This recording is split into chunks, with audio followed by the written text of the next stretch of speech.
Bismillahirrahmanirrahim. Assalamu alaikum students. I hope you are well. Today we will start our new chapter which is called as solutions. So what is a solution? Solution is actually a homogeneous mixture of two or more substances and the composition of which can be changed to a certain limit.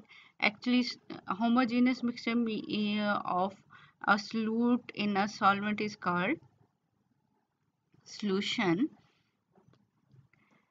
If solution contain two substances, then it is called as a binary solution.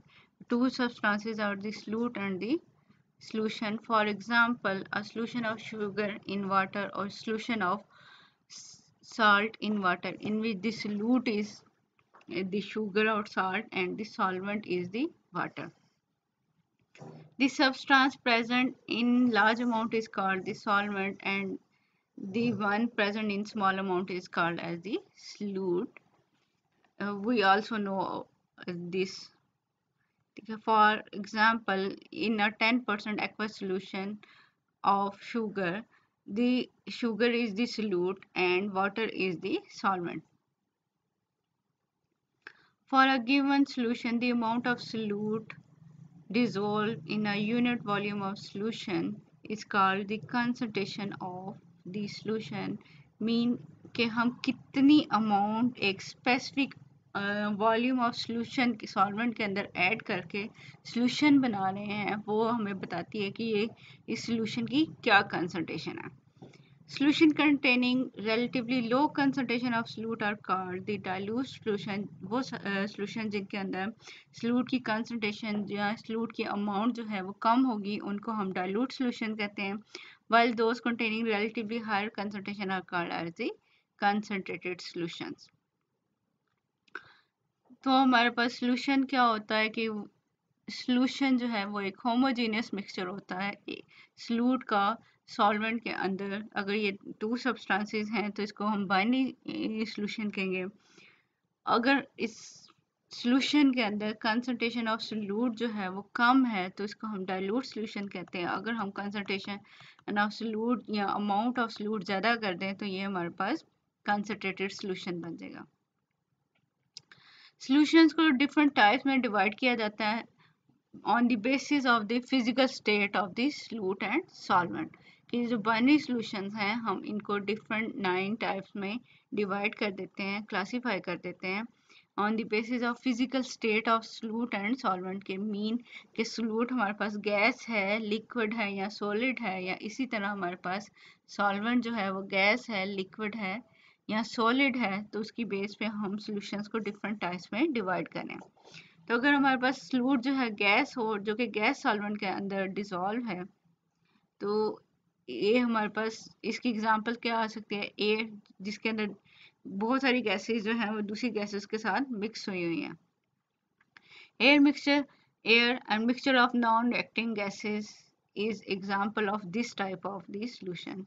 Second type is a gas dissolved in the liquid such as the carbon dioxide in water, 7-Up, Coca-Cola drink, in which liquid is the solvent and the gas is the solute. Next example is the gas dissolved in the solid to form a binary solution, such as the example is the adsorption of hydrogen by palladium metal, in which the hydrogen is gas and adsorbed on the palladium metal, which is a solid.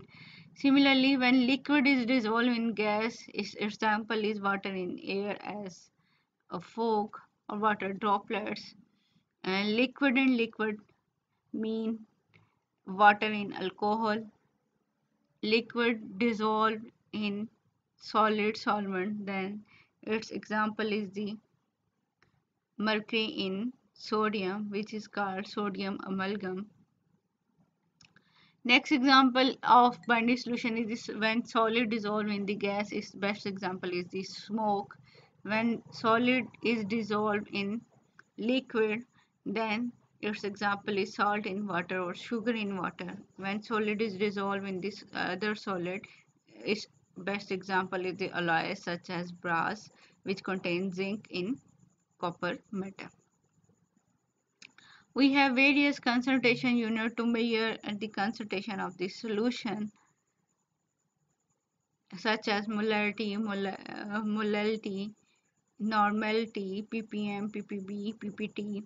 These are the concentration unit in which we can measure the concentration of a solution.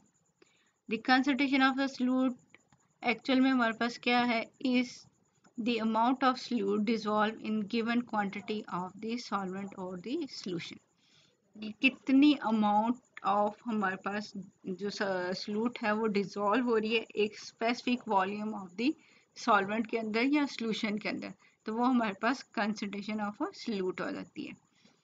The quantity of solvent और solution can be expressed in term of volume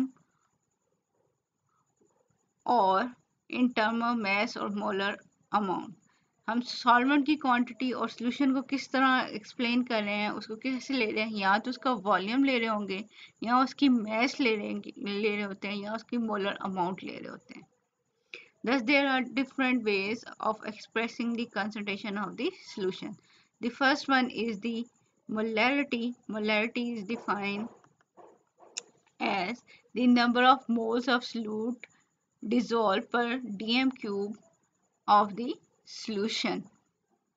molarity को हम capital M से represent करते हैं और ये हमारे पास क्या होती है कि सल्यूट्स के कितने नंबर ऑफ मोल्स हैं पर dm cube of solution mean litre of the solution, तो वहाँ से हमें पता चल जाएगा कि उस सब्सटेंस की कितनी मोलैरिटी है. और मोल्स आपको पता है कि हम निकाल सकते हैं कि अगर किसी भी सब्सटेंस की मैस लें उसको ग्राम में मेजर करें और डिवाइड कर दें उससे उसके मॉलिक्यूलर वेट को जो कि ग्राम पर मोल होता है, तो वहाँ से हम number of mole of solute निकाल सकते हैं. और जितना हमारे पास सॉल्वेंट होता है हम उसको लेके उसके जो सॉल्यूशन की का वॉल्यूम है वो ले लें, उसे डिवाइड कर दें तो हमारे पास मोलैरिटी आ जाती है. सेकंड टर्म हमारे पास क्या है, मोलैलिटी, जो कि जिसको हम स्मॉल m से रिप्रेजेंट करते हैं. It is defined as the number of moles of solute per kg of the solvent.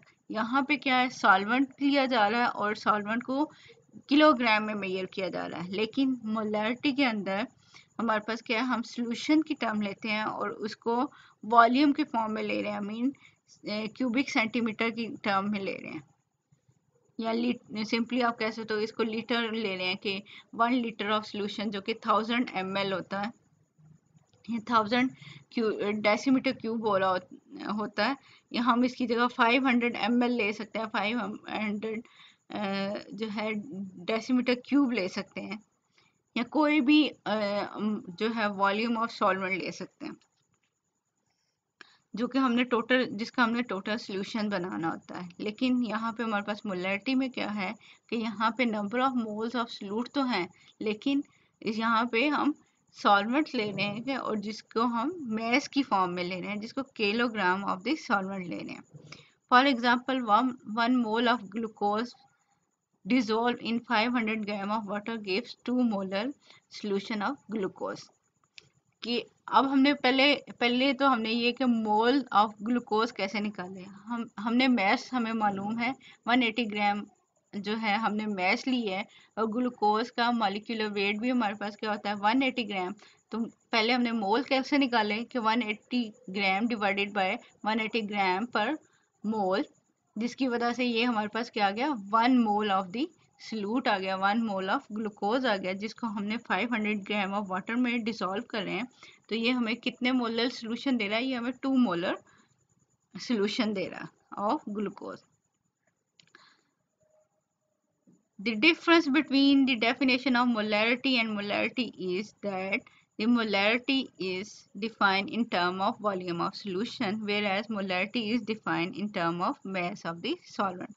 Molarity में हमने क्या किया था कि वॉल्यूम ऑफ सॉल्यूशन लिया था, और जो हम मोलैरिटी में ले रहे हैं वो हमारे पास क्या है mass of solvent. When water is the solvent, the molarity and molarity of dilute solution are numerically about the same. जब हमारे पास डाइल्यूट सॉल्यूशन है जिसमें हमारे पास जो है कंसंट्रेशन ऑफ सॉल्यूट जो होती है वो बहुत कम होती है, तो उस सॉल्यूशन के अंदर, और हमारे पास अगर सॉल्वेंट वाटर है तो मोलैलिटी और मोलैलिटी दोनों टर्म्स हमारे पास सेम हो जाएंगी। क्यों? कि because 1 kg of solvent is nearly the same as 1 kg of the solution. कि जितनी मैस सॉल्वेंट की है, अगर हमारे पास डाइल्यूट सॉल्यूशन है जिसमें कंसंट्रेशन ऑफ द सॉल्यूट बहुत कम है, तो वो एक्चुअल में उस सॉल्यूशन के मैस के बराबर ही हो जाएगी। इसलिए यहाँ पे 1 kg of solvent is nearly the same as the 1 kg of the solution, and 1 kg of the solution has the volume of about 1 dm cube। कि 1 kg अगर है हमारे पास सॉल्यूशन है तो वो ऑलमोस्ट 1 लीटर के इक्वल बन जाएगा या 1 dm क्यूब के इक्वल बन जाएगा।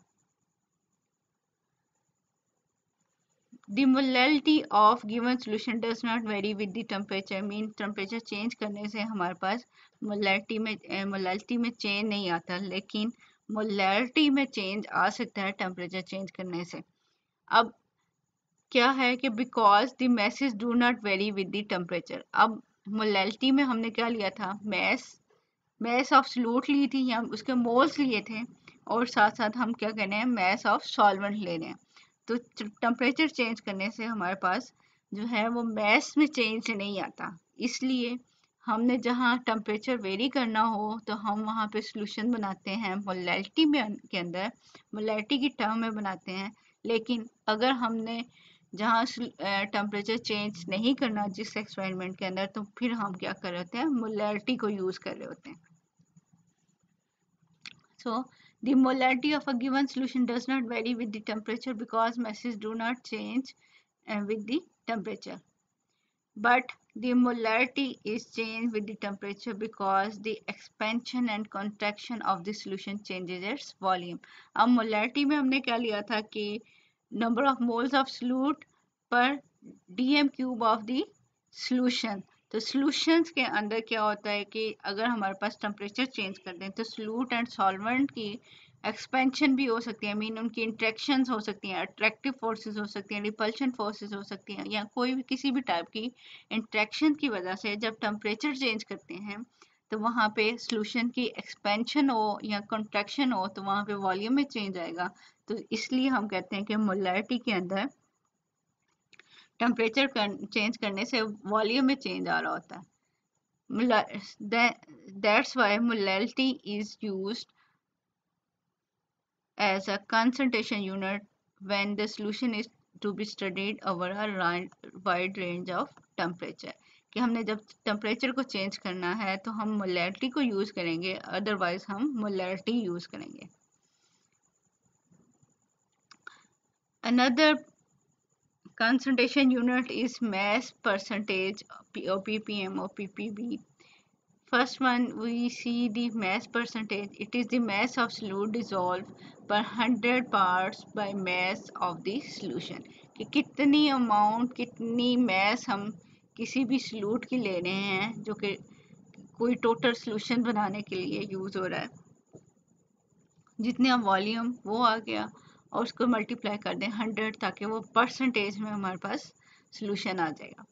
तो mass percent of solute is equal to mass of solute in solution or total mass of the solution multiply by 100। ये हम mass by वॉल्यूम भी कर सकते हैं, वॉल्यूम बाय वॉल्यूम भी कर सकते हैं, mass by weight भी कर सकते हैं। डिफरेंट कंसंट्रेशन हम यहाँ पे यूज कर सकते हैं कि हमारे पास solute अगर mass की फॉर्म में है, मीन weight की फॉर्म में है, तो टोटल mass ले रहे हैं, weight ऑफ सॉल्यूशन ले रहे हैं या वॉल्यूम ऑफ सॉल्यूशन ले रहे हैं, तो इसकी बेस पे हम इसको डिफरेंट वे में कैरेक्टराइज कर सकते हैं। A solution of hydrochloric acid which contain 30% HCl by mass contain 30 gram of HCl for each 100 gram of the solution। अगर हम कहें कि हमारे पास 30 ग्राम ऑफ HCl है, जो कि टोटल मास ऑफ सॉल्यूशन क्या है 100 ग्राम। तो जब इसको मल्टीप्लाई करेंगे 100 से तो 100 कैंसिल आउट हो जाएगा डिनोमिनेटर में। तो इसका मतलब है कि ये 30% सॉल्यूशन जो है वो हमारे पास HCl का ऑब्टेन कर लेंगे हम। तो इस तरह हमारे पास क्या है मास परसेंटेज कंसंट्रेशन है जिसकी वे से जिस तरह हम डिफरेंट सॉल्यूशन बना सकते हैं। इसी तरह हमारे पास क्या है पार्ट्स पर मिलियन, जिसको हम ppm कहते हैं। It is defined as the number of parts by mass और volume of a component per million parts by mass और वॉल्यूम ऑफ द सॉल्यूशन। ये हम जब हमने बहुत सेंसिटिव वर्क करना हो, बहुत स्मॉल अमाउंट में हमने सॉल्यूट लेना हो, तो वहाँ पे हम पार्ट्स पर मिलियन लेते हैं कि कोई एक पार्ट 10⁻⁶ जो है पार्ट्स के अंदर में से कोई एक पार्ट है, या जितनी अमाउंट हम ले रहे हैं। मीन वेरी डाइल्यूट सॉल्यूशन जब हमने बनाने होते हैं तो हम इसको जो है पार्ट्स पर मिलियन की टर्म यूज कर लेते हैं। जैसा कि हमने अगर इम्प्योरिटीज को डिटरमिन करना हो कि इम्प्योरिटीज के जो है वो किसी भी सब्सटेंस के अंदर, किसी भी लिक्विड के अंदर अगर लेस अमाउंट में है, तो उसको हम जो है मोलैरिटी या मोलैरिटी की टर्म में नहीं लेंगे, बल्कि हम उसको पार्ट्स पर मिलियन की टर्म में ले लेते हैं। पार्ट्स पर मिलियन क्या होता है कि mass of solute or mass of component in solution, total mass of the solution multiplied by 10⁻⁶. This is for the ppm. Actually, this is the mass of this component in solution divided by total mass of the solution, and in the denominator it goes to 10⁻⁶. So then it converted into upward, and it formed 10⁻⁶, which is called the parts per million. A solution whose solute concentration in 1 ppm mean it contains 1 gram of solute for each million 10⁻⁶ gram of the solution. कि 1 ppm का मतलब क्या है कि अगर हमारे पास 1 ग्राम solute है, वो हमारे पास 10⁻⁶ ग्राम ऑफ द सॉल्यूशन के अंदर डिसॉल्व हुआ है, तो इसका मतलब है कि ये हमारे पास वेरी डाइल्यूट सॉल्यूशन होगा।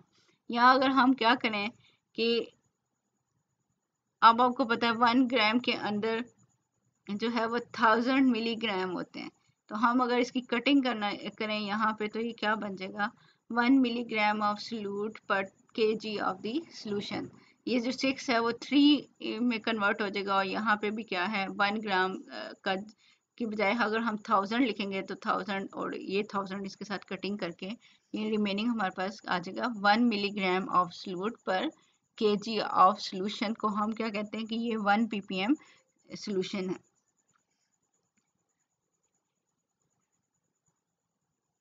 Because the density of water is about 1 gram per cubic centimeter, so the 1 kg of dilute aqueous solution will have the volume very close to 1 dm। क्यों हमने ऊपर भी बात की कि अगर हमारे पास dilute solution है, तो वहाँ पे क्या है कि जो सॉल्वेंट और सॉल्यूशन की जब हमारे पास mass बराबर हो रही है, तो वो हमारे पास क्या हो सकता है कि वो 1 kg of dilute aqueous solution जो है उसकी mass जो है वो 1 dm³ के इक्वल हो सकती है।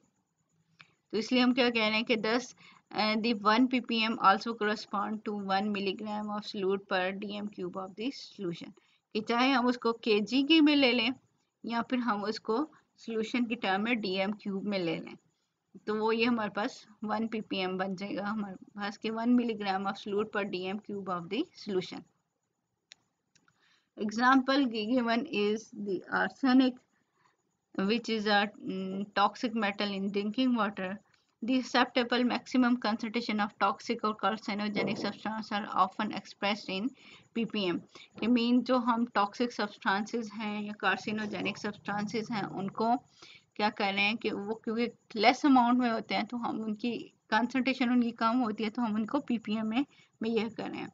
For example the maximum allowable concentration of arsenic in drinking water is 0.05 ppm, that is 0.05 milligram of arsenic per dm³ of the water। कि ये 0.05 ppm का मतलब क्या है कि ये इतनी हमारे पास, अब यहाँ पे क्या आ जाएगा 0.05 milligram of arsenic per dm cube of the solution is called that concentration of the arsenic in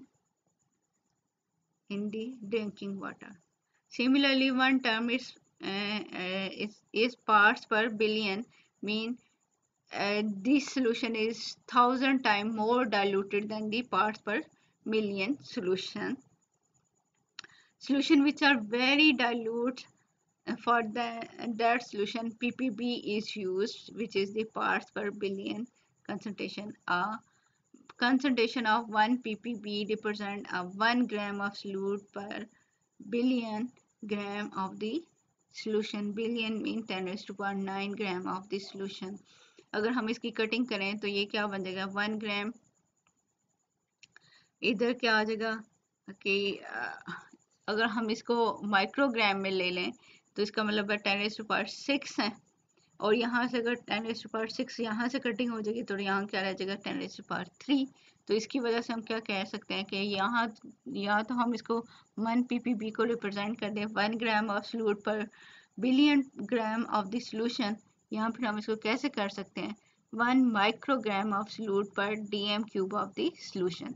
अब माइक्रोग्राम क्यों आया कि यहाँ पे 1 gram contain 10 raised to power 6 microgram of solute, और यहाँ पे क्या जब ऊपर भी 10 raised to power 6 आ जाएगा और नीचे हमारे पास क्या है 10 raised to power 9 आएगा, तो उसकी आपस में कटिंग की वजह से हमारे पास क्या आ गया कि 10 raised to power 3 आ गया, जो कि 1 DM cube of the solution के इक्वल आ जाता है।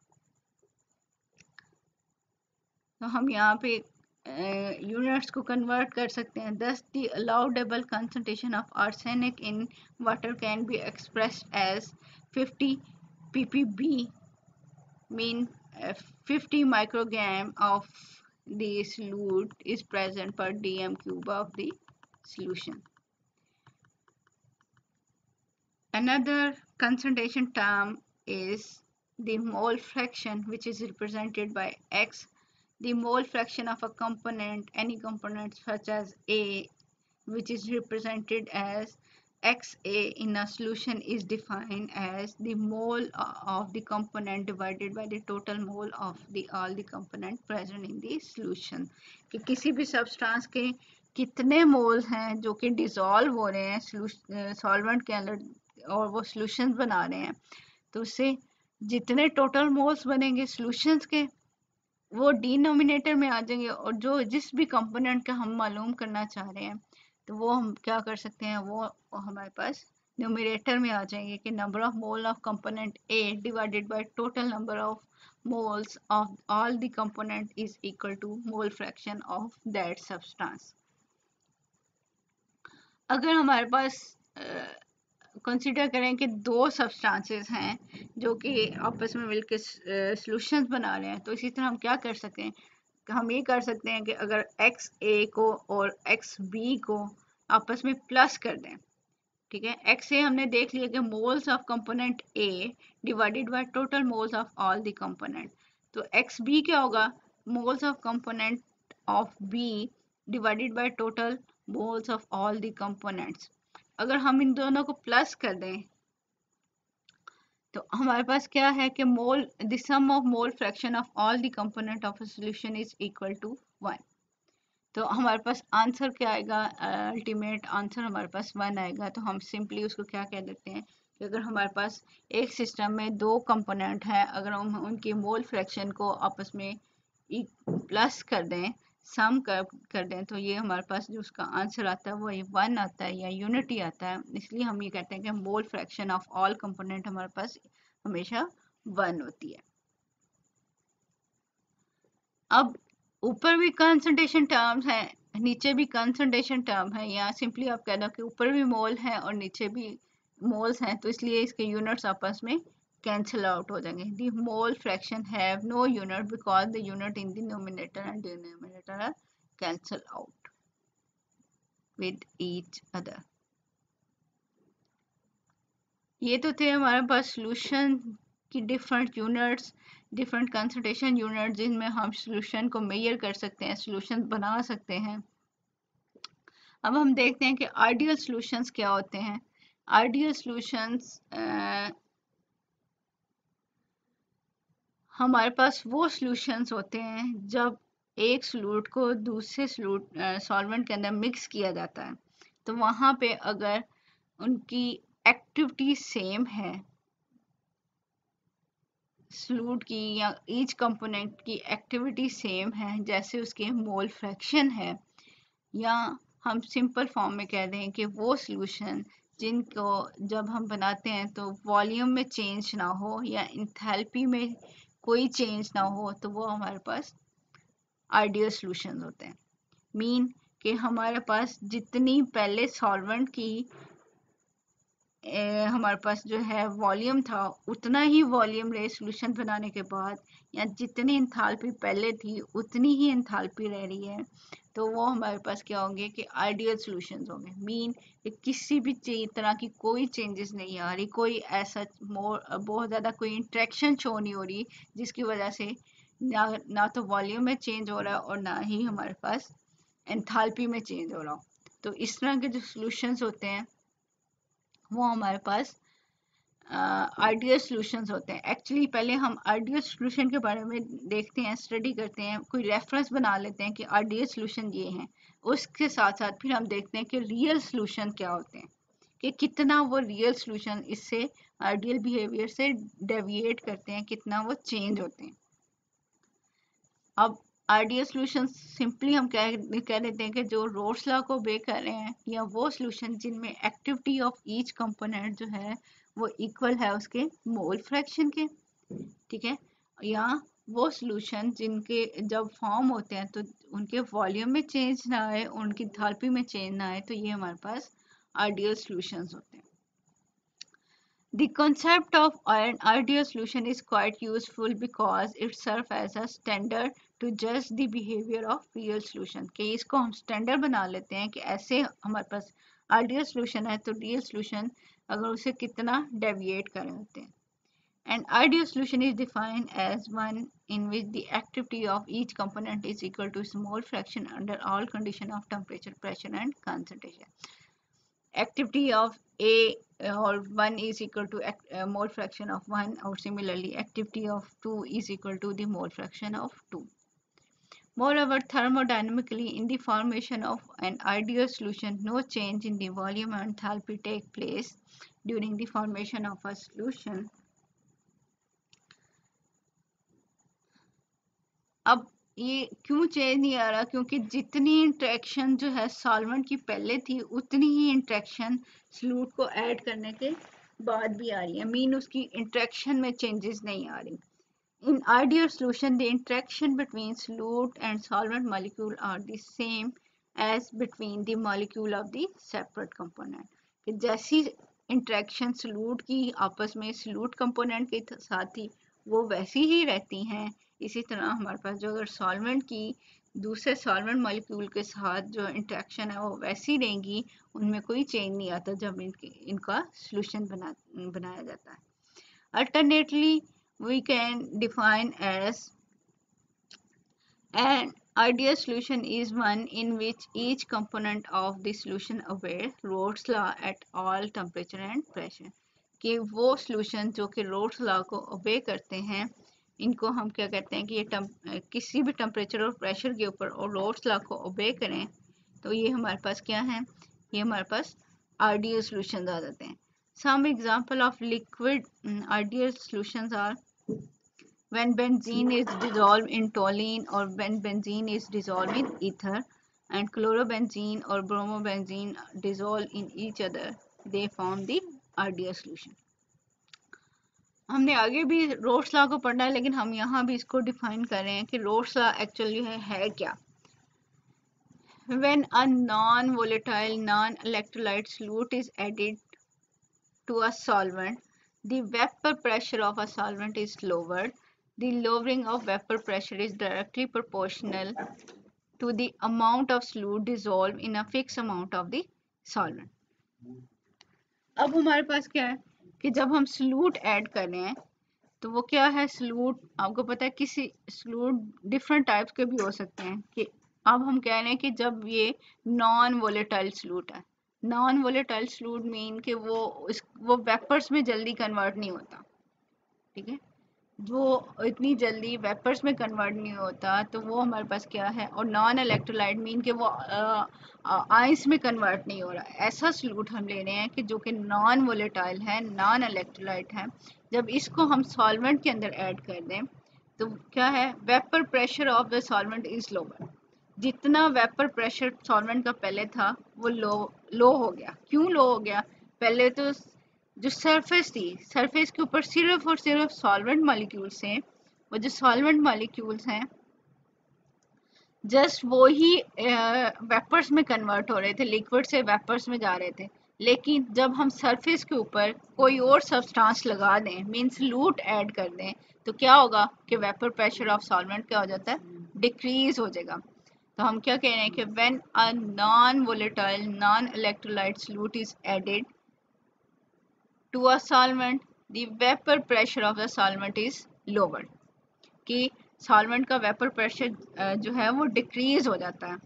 The lowering of vapor pressure is directly proportional to the amount of solute dissolved in a fixed amount of the solvent.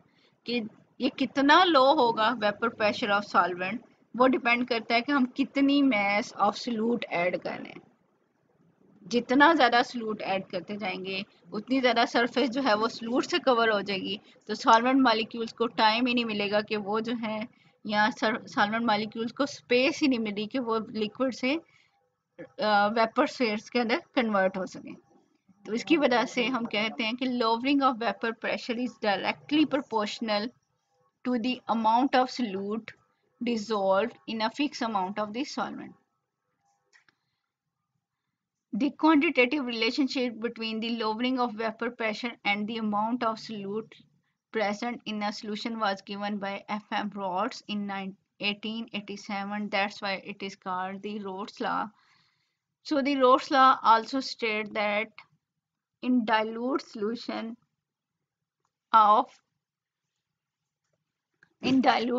of non-volatile non-electrolyte solutes, the vapor pressure of the solvent in a solution is directly proportional to the mole fraction of the solvent,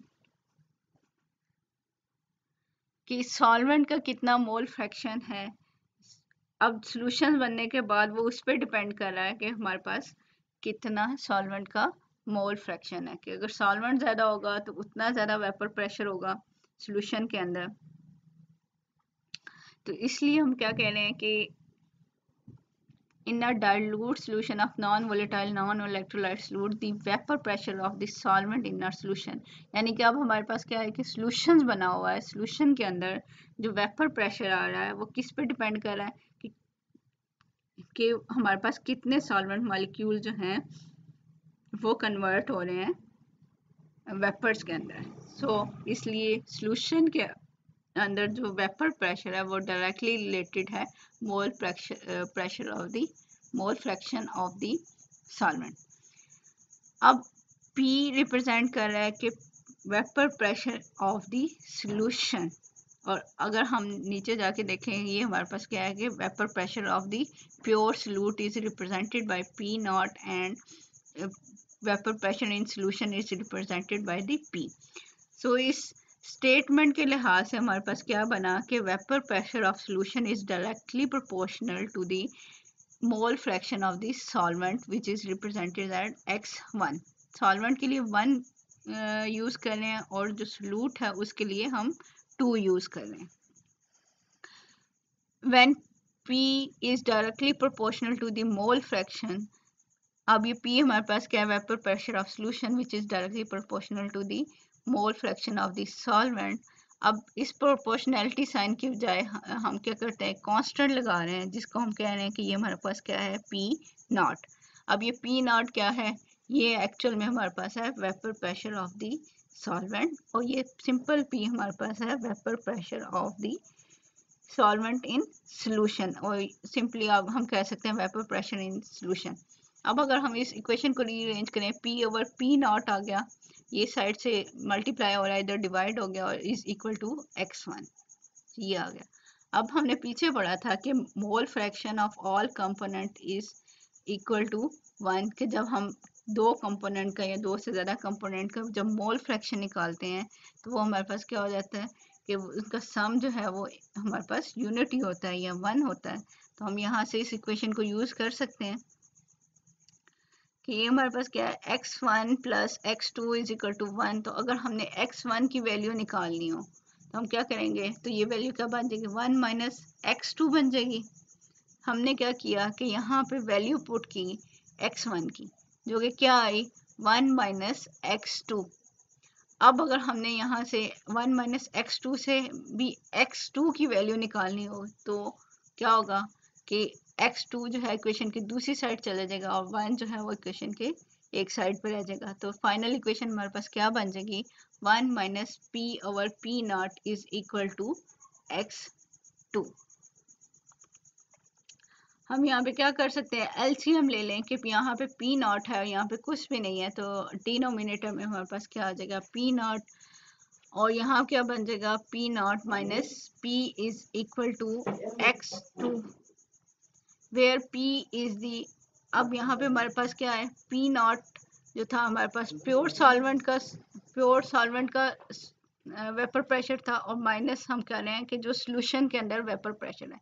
अब हमें पता है कि pure solvent का vapour pressure क्या है, वो ज़्यादा है, और जो है जो सोल्यूशन का होता है हमारे पास वेपर प्रेशर, वो क्या होता है, हमारे पास कम होता है। तो इस टर्म को हम क्या कहते हैं कि ये relative lowering of vapour pressure है, कि सॉल्वेंट के लिहाज से हमारे पास जो सोल्यूशन की वेपर प्रेशर में जो चेंज आ रहा है उसको विद रेफरेंस टू सॉल्वेंट ले रहे हैं, तो इसलिए हम क्या कह रहे हैं, ये हमारे पास relative lowering of the vapor pressure है, जो कि इक्वल है मोल fraction of the solute. Here P is the vapor pressure of the solution, P naught is the vapor pressure of the pure solvent, and P naught minus P divided by P naught is the relative lowering of the vapor pressure. And if we see this term P naught minus P, which is simply called as the lowering of the vapor pressure, or you can say this is the change in the vapor pressure of the solution. And here the x2 is the mole fraction of the solute and x1 is the mole fraction of the solvent. By this equation we can also state the mole fraction. We can also state the Roth's law, which is like this, that the lowering of the vapor pressure is related to the mole fraction of the solute. हम define कर सकते हैं, Roth's law can also be stated as the relative lowering of vapor pressure of a solution containing a non-volatile non-electrolyte solute is equal to the mole fraction of the solute. कि relative lowering of vapor pressure of a solution जो है वो equal किसके है हमारे पास, is equal to the mole fraction of the solute. And those solutions which obeys the Roth's law throughout their composition range are called the ideal solution. Ideal solution वो होते हैं कि जो Roth's law को obey कर रहे हैं। अब Roth's law की statement क्या थी कि अगर हम किसी भी solvent के अंदर कोई non volatile non electrolyte solute add कर दें तो वहाँ पे जो वेपर प्रेशर ऑफ सॉल्वेंट जो लोअर हो रहा है वो रिलेट कर रहा है कि कितना हमारे पास सॉल्वेंट की मोल फ्रैक्शन है, या हम इसको क्या कह सकते हैं, relative lowering of vapour pressure कह सकते हैं, या सिंपल हम इसको लोवरिंग ऑफ वेपर प्रेशर कह सकते हैं। तो अगर हम रिलेटिव लोवरिंग की बात करेंगे तो वहाँ पे relative lowering of vapour pressure of solution is related with the mole fraction of the solute,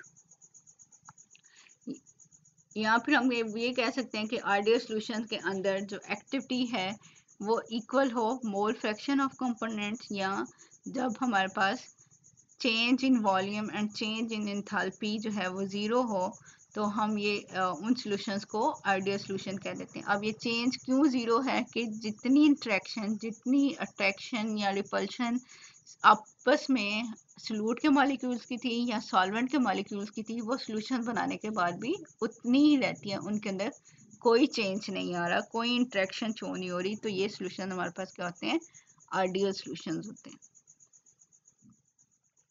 Next we study in next lecture.